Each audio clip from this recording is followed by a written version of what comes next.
Rendra mengacungkan telunjuknya, mengarahkan pada kening Nadia untuk mendorongnya. "Jangan ambil kesempatan kau," ucap Rendra ketus. Dengan cepat Nadia menarik tangannya, memalingkan wajahnya karena malu. "Jangan berpikir yang tidak-tidak, kau yang menarikku tadi." Rendra beralih tempat ke hadapan Nadia, mendekatkan wajahnya padanya. "Aku menyelamatkanmu dari bahaya." "Hawa apa? Mana?" Dengan jarak wajah yang begitu dekat, tentu Nadia akan salah tingkah dengan itu. "Kenapa wajahmu memerah?"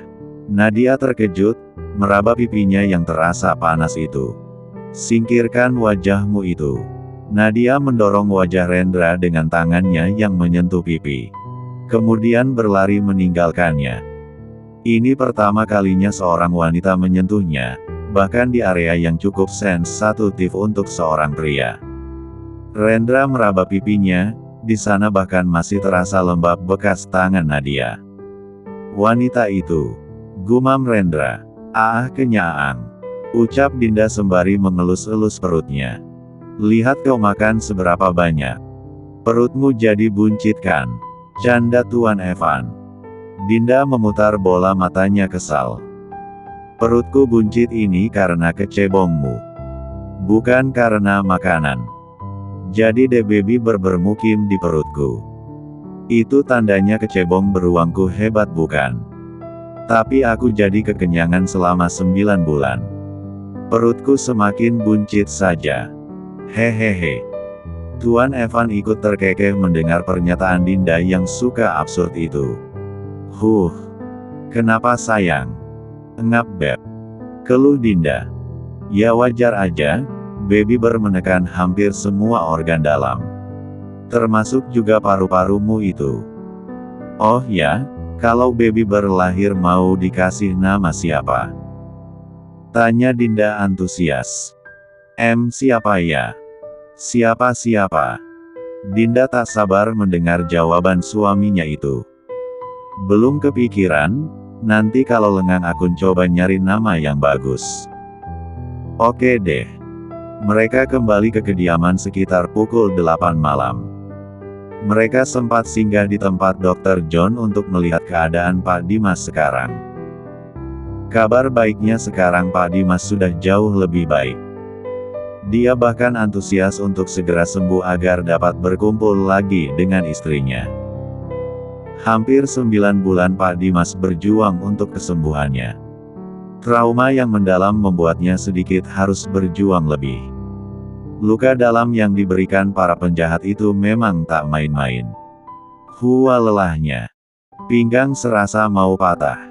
"Sini aku gendong. Yakin kuat?" "Dinda naik 20 kilogram loh." "Hah, masa sih? Tapi kok nggak kelihatan ya?" "Jangan ngawur. Lihat semua bengkak gini. Ini seksi sayang." "Seksi dari mana?" Tuan Evan merasa sangat bahagia sekarang. Berharap kebahagiaan itu abadi selamanya. Dia berharap bisa hidup lebih lama bersama Dinda. Wanita yang berhasil mencairkan gunung es di hatinya. Dinda menguap tanpa permisi. "Ditutup sayang. Takut ada kecebong masuk." "Kecebong beruang gak bakal bisa masuk sih." Iya nih. Kapan dong kecebong beruang bisa main sama telur setan?" Kok telur setan? Kan kamu setannya." "Evan." "Iya sayang, maaf. Sekarang kan kamu mama beruang ya." "Ah sayang." Dinda memekik memegangi perutnya. "Kenapa sayang? Mana yang sakit?" tanya Tuan Evan khawatir. "Perutku." "Ah. Sayang kok bisa sakit? Ayo kita ke dokter." "Bukan sakit sih." "Lalu kenapa?" "Lapar." "Hehehe. Ya ampun sayang, bukannya tadi baru makan. Tapi lapar lagi loh." Rengek Dinda. "Mau makan apa?" "Nasi tumpeng." "Hah? Ini sudah jam 9 malam sayang. Nasi tumpeng?" Tuan Evan terdengar tak percaya. "Iya cepat. Tapi, Ah pokoknya nggak mau tahu, Dinda pengen makan nasi tumpeng. Titik. Dinda membanting telentang tubuhnya ke kasur. Tuan Evan sampai ngilu melihat tingkah istrinya itu. Pelan-pelan bisa nggak, kasihan kan baby beruangnya. Nggak tahu. Ucap Dinda ketus. Tuan Evan terdengar menghela nafasnya. Melangkah pergi untuk memenuhi keinginan Dinda. Dan benar saja, jam 9 yang harusnya adalah waktu istirahat mereka. Para pelayan kini justru sibuk berada di dapur untuk membuat nasi tumpeng lengkap dengan hiasan dan lauk pauk kesukaan sang ibu hamil. Ah ini panas sekali Tiur. Dinda begitu gelisah saat dirinya merasa kegerahan. Membuka baju atasnya hanya menyisakan beranya saja. Ya ampun, ini terlalu vulgar Dinda. Kalau begitu siapkan air mandi saja. Aku kegerahan. Tidak bisa. Nanti malah masuk angin. Kalau begitu ambilkan aku kipas angin deh. Tapi AC-nya menyala Dinda. Ah kurang dingin Tiur. Aku gerah, perut begah, tidurnya jadi gelisah. Gerutu Dinda. No. Ucap Tiur singkat. Kau ini memang tak patuh. Dinda kesal, menatap tajam Tiur yang kini justru berkacak pinggang padanya. Ambilkan aku minum saja. Yang dingin. Melihat Tiur yang tak bergeming membuat Dinda sangat kesal. Ini. Cepat, atau aku akan berendam malam. Baiklah. Tapi awas jangan pergi kemana-mana. Iya bawel ah. Tiur segera pergi untuk mengambilkan air dingin di kulkas yang tersedia di ruang belakang paviliun. Dinda mengambil kesempatan untuk menyelinap keluar. Berjalan mengendap-endap pergi keluar dari pavilionnya. Aku butuh udara segar. Gumam Dinda. Ketika Tiur kembali, alangkah terkejutnya dia, Dinda. Dinda yang mendengar teriakan Tiur dari luar segera bersembunyi di balik pohon di kegelapan malam. Mengintip Tiur yang nampak sangat panik karena tak menemukan dimanapun Dinda berada. Dinda berjalan cepat ke arah ruang utama, duduk santai di sana sembari menyalakan kipas angin ke arahnya. Wush, wush. Anginnya sangat kencang. Dinda tersenyum senang karenanya. Menampung semua angin itu ke tubuhnya. Berdiri lalu mendekatkan perutnya ke kepala kipas angin itu. Gimana nak? Semriwingkan. Segar. Tak sadar dengan keadaan. Ternyata sedari tadi Sera memperhatikan Dinda dari belakang. Kau ini memang suka cari gara-gara ya. Seenaknya sendiri. Ucap Sera ketus. Dinda menoleh karena tak asing dengan suara parau itu. Wih siapa ini, tamu dari mana kau? Sera melipat tangannya di dada, menatap sinis Dinda dengan tatapan tajam. Kau tahu jika kau membuat keributan di luar. Semua orang mencarimu kemana-mana, lalu kau malah sedang bersantai di sini tanpa merasa bersalah. Dinda berdiri dengan perut besar menantangnya, kalau kau mau, kenapa kau tak mengambil peranku saja? Kau kira enak jadi aku? Dengan perut sebesar ini tapi selalu dikekang. Itu sudah jadi resikomu. Jadi pergilah sana. Malas. Kau memang tak pantas jadi bagian keluarga Bagaskara Dinda. Kau terlalu kekanak-kanakan, Evan buta karena cintamu itu. Memangnya kau merasa pantas? Setidaknya aku tak sepicik dirimu. Suka membuat keributan dan tak tahu diri. Ucap Sera ketus. Jika memang begitu, buatlah keributan seperti diriku. Biar aku melihat, siapa-siapa saja yang mengkhawatirkanmu itu. Tantang Dinda. Untuk apa? Aku sadar jika sekarang namaku sudah tak sebaik dulu. Hak dan prioritasku dicabut oleh Evan. Lalu untuk apa aku menerima tantanganmu itu? Dinda mengangguk lalu berjalan mendekat ke arah Sera, jadi kau iri padaku. Sarah menatap tajam Dinda. Tidak, sama sekali tidak. Justru aku kasihan padamu. Kebahagiaanmu ini hanya sementara Dinda. Jadi nikmatilah kebahagiaan sesaatmu itu.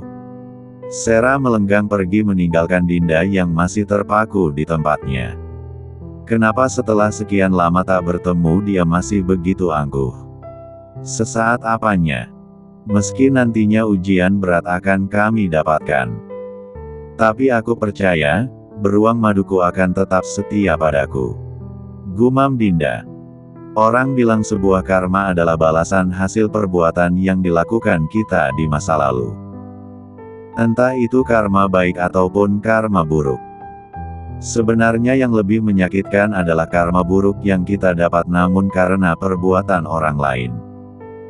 Misalkan orang tua ataupun pasangan kita. Karma yang berdampak pada kita seringkali harus terjadi karena perbuatan mereka di masa lalu. Tak ada cara untuk menghindari takdir yang sudah digariskan Tuhan. Yang bisa kita lakukan hanya berusaha sekuat mungkin agar efeknya tak serta-merta membuat kita jatuh sedalam mungkin. Drap, drap, drap. Meski penjagaan kediaman sangat ketat, seseorang bisa dengan mudah menerobosnya. Jika melalui tanah itu sulit, maka ia menerobos masuk lewat atas. Entah apa yang ia inginkan, ia hanya berdiam diri di atas atap ruang utama semalaman kemudian pergi.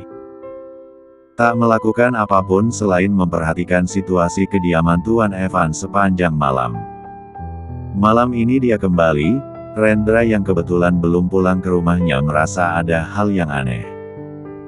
Tak biasanya para penjaga merasa lelah yang luar biasa. Merasa ada hal yang ganjil ia segera mengelilingi kediaman. Insting Rendra memang patut diacungi jempol. Jiwa petarungnya begitu peka dengan kesalahan yang tengah terjadi. Tak ada siapapun. Tapi kenapa firasatku mengatakan akan terjadi sesuatu jika ini dibiarkan? Bruruk. Tak sengaja serpihan genteng jatuh, refleks Rendra bersembunyi dan memperhatikan ke atas. Mengamati dengan jeli situasi yang tengah terjadi. Itu dia. Gumam Rendra ketika melihat seseorang tiarap di atap. Rendra tak langsung mencoba mengejarnya. Memilih mengawasinya dari tempat persembunyiannya. Dia baru akan keluar jika orang itu melakukan pergerakan. Aneh. Sudah hampir 2 jam. Tapi dia tak melakukan apapun. Melihat orang itu yang sepertinya hendak pergi membuat Rendra gegas mengikutinya. Orang itu pergi ke sumur area belakang kediaman. Rendra memperhatikan dari jauh, melihat jika sekarang orang itu tengah menaburkan sesuatu ke dalam sumur itu. Rendra berusaha mengejar orang itu saat ia melompat melewati tembok setinggi hampir 2,5 meter itu. Orang itu hilang di kegelapan. Rendra tak mungkin lagi mengejarnya. Pergi ke area sumur dan memeriksa ke dalam sumur. Apa yang dia taburkan ke dalam? Matanya mulai mencari-cari sesuatu. Sampai saat ia menemukan sebuah botol kaca kecil yang dibuang pria itu. Bubuk apa ini? Rendra mencurigai isi botol yang tersisa di dalamnya. Membawanya segera ke Tuan Evan untuk melaporkan kejadian yang baru saja ia lihat. Itu bubuk Cyclobenza Tuan. Tutur Dr. John yang Tuan Evan dan Rendra temui. Obat apa itu dok? Rendra begitu penasaran. Sesuatu yang tercampur dengan obat itu, meski dengan dosis sedikit pun jika terus dikonsumsi secara terus-menerus akan membuat orang yang mengonsumsinya mengalami kelelahan yang luar biasa meski dia tak melakukan apapun. Pantas saja. Gumam Rendra. Apa yang sebenarnya telah terjadi? Tanya Tuan Evan. Para pengawal memang akhir-akhir ini mengalami kelelahan yang semakin kuat setiap harinya. Meski sudah diberi obat penguat tapi tetap saja. Mereka tetap kelelahan. Dan apa? Dan tentu saja dengan kejadian semalam, Saya khawatir jika musuh memang sengaja membuat para pengawal lengah dengan cara itu. Pertahanan kita bagus Tuan, namun jika kita membiarkan hal ini terus terjadi, saya takut. Ucapan Rendra terpotong, dia tak bisa menggambarkan lagi apa yang ia khawatirkan. Tutup permanen sumur itu. Buat sumur yang baru untuk kebutuhan air minum para pengawal. Perintah Tuan Evan. Baik Tuan. Rendra segera pergi setelah menerima perintah. Sementara Tuan Evan masih berada di tempat Dr. John untuk berkonsultasi lebih. Dari penuturan Rendra, aku khawatir jika pamanku sudah mulai bergerak. Apalagi tanggal kelahiran putraku semakin dekat. Tak kurang dari sebulan lagi garis keturunanku akan lahir ke dunia. Aku tahu jika diamnya Subroto akhir-akhir ini bukan berarti dia tak melakukan apapun. Lalu apa yang akan Tuan lakukan pada Nyonya? Belum terpikirkan. Namun bagaimana kondisi ayah mertuaku? Apa dia sudah bisa dibawa pergi? Ya Tuan. Pak Dimas kondisinya sudah lebih baik. Dia bisa pergi dari sini kapanpun. Baiklah, tolong persiapkan dia.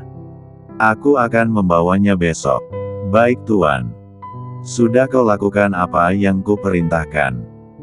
Tanya Tuan Evan pada Rendra yang tengah sibuk mengemudi.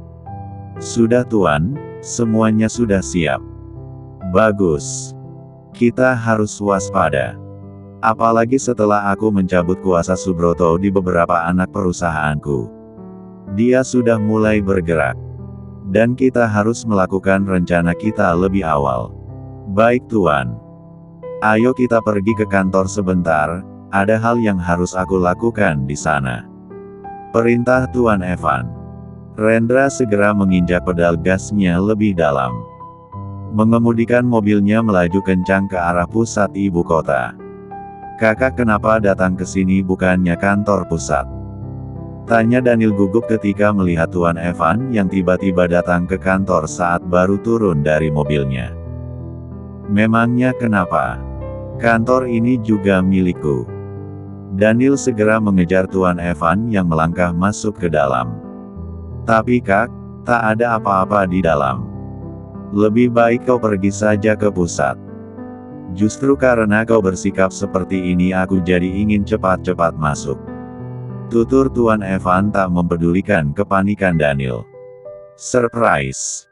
Wah. Tiba-tiba saja konfeti berjatuhan di sekitar Tuan Evan yang baru masuk ke kantornya. Dari suasana riuh seketika sepi, semuanya terdiam ketika melihat Tuan Evan yang datang bukannya Daniel. Wajah ceria mereka semua berubah jadi wajah penuh tekanan mengerikan. Tatapan tajam Tuan Evan seakan bagai pisau yang sangat tajam. Brak! Tuan Evan menendang sebuah tong sampah yang sialnya ada di dekatnya. Kalian pikir kantorku ini taman kanak-kanak? Tuan Evan berteriak sangat marah. Semua wajah pucat itu hanya bisa menunduk ketakutan. Rencana Daniel untuk membuat pesta gagal total. Ikut denganku kau. Tuan Evan menunjuk Daniel. Kalian ini. Hayas tak pintar lihat suasana. Ucap Daniel lirih ketika Tuan Evan sudah berjalan di depan. Tuan Evan duduk di meja kerja Daniel, dengan wajah kecewanya Tuan Evan sampai tak bisa berkata-kata lagi. Kak. Panggil Daniel. Jelaskan padaku. Daniel menelan ludahnya karena bingung sekaligus takut. Ini. Bicara yang jelas, apa kau gagu? Aku hanya bersenang-senang saja Kak. Bersenang-senang katamu.